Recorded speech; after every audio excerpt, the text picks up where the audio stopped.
ቤትሽን እንሰራ ዘንድ ፍቀጅልን። በመላው ዓለም ያላችሁ የእመቤታችን ግሸን ደብረ ከርቤ ወዳጆች በሙሉ ለድህነታችን መሠረት የሆነው ግማደ መስቀሉ ያረፈባት ግሸን ደብረ ከርቤ ቅድስት ማርያም ቤተ ክርስቲያን በዘመን ብዛት ከፍተኛ ጉዳት ስለደረሰባት በኅብረት ቤተ መቅደሷን እናድስ ዘንድ ኦርቶዶክሳዊ ጥሪ ቀርቦልናል። በየዓመቱ የምንሳለምበት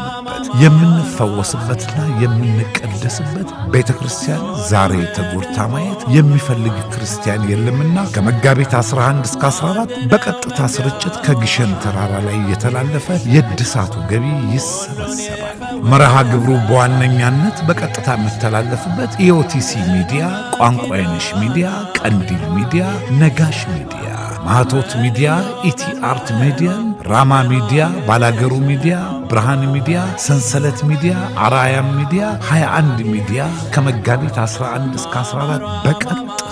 ኅብረታችን ለቤተ ክርስቲያናችን ግማደ መስቀሉ ግሸን